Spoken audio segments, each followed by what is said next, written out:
अकाल मृत्यु क्यों होती है और उसके बाद उसकी आत्मा का क्या होता है। धरती पर जिस प्राणी में जन्म लिया है उसकी मौत ही तय है। यह एक ऐसा सच है जिसे बदला नहीं जा सकता।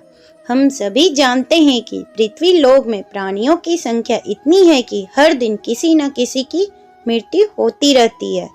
जाहिर सी बात है कि हर मनुष्य को मोक्ष प्राप्त नहीं होता।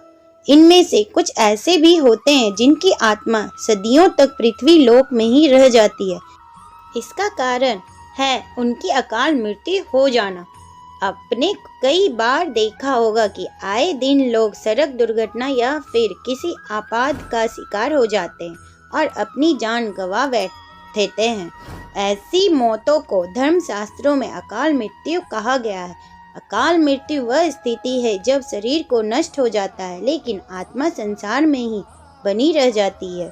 लेकिन सवाल यह उठता है कि आखिर ऐसा क्यों होता है? अकाल मृत्यु के पीछे क्या कारण होता है और उसके बाद आत्मा का क्या होता है? नमस्कार दोस्तों, स्वागत है हमारे चैनल स्वाति गर्ल ज्ञान में। अगर आप चैनल पे नए हैं तो वीडियो को लाइक करके चैनल को सब्सक्राइब जरूर कर लें। एक बार फिर हम हाजिर हैं आपके लिए एक नया वीडियो लेकर। देर न करते हुए चलिए आज के वीडियो की शुरुआत करते हैं और जानते हैं अकाल मृत्यु के बारे में सच्ची बातें। अकाल मृत्यु क्यों होती है? दर्शकों, साधारण मृत्यु के बारे में तो हम सभी जानते हैं और समझते हैं, लेकिन अकाल मृत्यु का विषय ऐसा है जिसे इसके बारे में कई बातें कही जाती है। गरुड़ पुराण के 7वें अध्याय में लिखा गया है कि अगर कोई प्राणी भूख से तड़प कर मर जाता है या किसी हिंसा जानवर द्वारा मृत्यु हो जाती है या फिर जहरीला पदार्थ सेवन करने से या फिर पानी में डूबने से अगर किसी मनुष्य की मौत हो जाती है तो ऐसे मनुष्य को अकाल मृत्यु के श्रेणी में रखा जाता है। अकाल मृत्यु कैसे होती है? दोस्तों, अकाल मृत्यु किसी कारण से हो सकती है, फिर चाहे वह किसी रोग के कारण हो या दुर्घटना के कारण। ऐसे में मनुष्य अक्सर यही सोचता है कि काश ये उनके साथ नहीं हुआ होता तो शायद इसकी मृत्यु नहीं होती। गरुड़ पुराण में विष्णु जी के वाहन गरुड़ राज ने श्री हरि से यह प्रश्न पूछा था कि जब वेदों में मनुष्य की उम्र 100 साल निश्चित की गई है तो उनकी अकाल मृत्यु क्यों होती है? इस सवाल के उत्तर में श्री हरि तर्क देते हैं कि यह सच है, वेदों में मनुष्य की उम्र 100 साल निर्धारित की गई है, परंतु इसमें दुष्कर्म को नहीं मिलाया गया है। यानी हर इंसान की मृत्यु तभी होती है जब उसके पास धर्म कार्यों के लिए शक्ति नहीं होती है या फिर उसका शरीर उसे धर्म कार्य करने की इजाज़त नहीं देता। इसके अलावा जब कोई इंसान अपनी इच्छा से धर्म कार्यों को त्याग देता है तो पृथ्वी पर उसके जीवन की अवधि कम होती जाती है। देखा जाए तो हर इंसान का कर्म होता है, उसका धर्म होता है। ऐसे में इंसान की मृत्यु तब होती है जब उसके पास अपने इन कर्मों को निभाने की शक्ति या इच्छा नहीं होती। इंसान की उम्र भले ही 100 साल हो, लेकिन अपने कर्मों के जरिए वह अपनी उम्र को खुद ही नष्ट करता चला जाता है।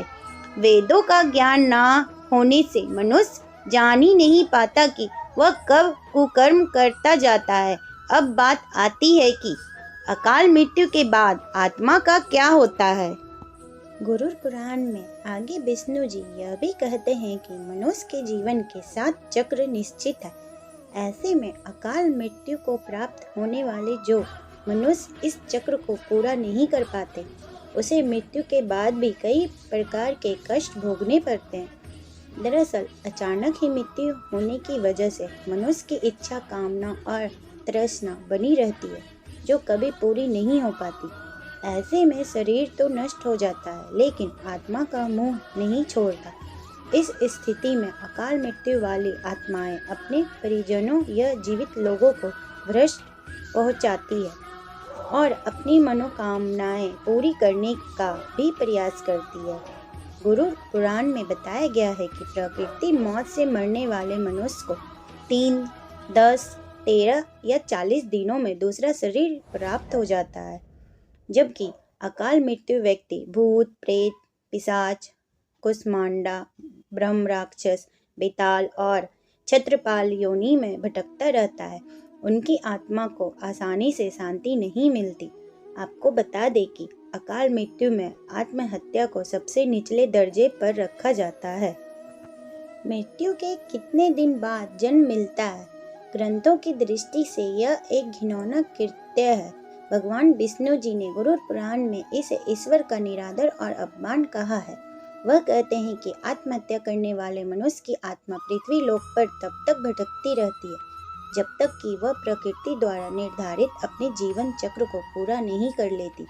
ऐसी आत्मा को ना तो नर्क लोक में जगह मिलती है और ना ही स्वर्ग लोक में।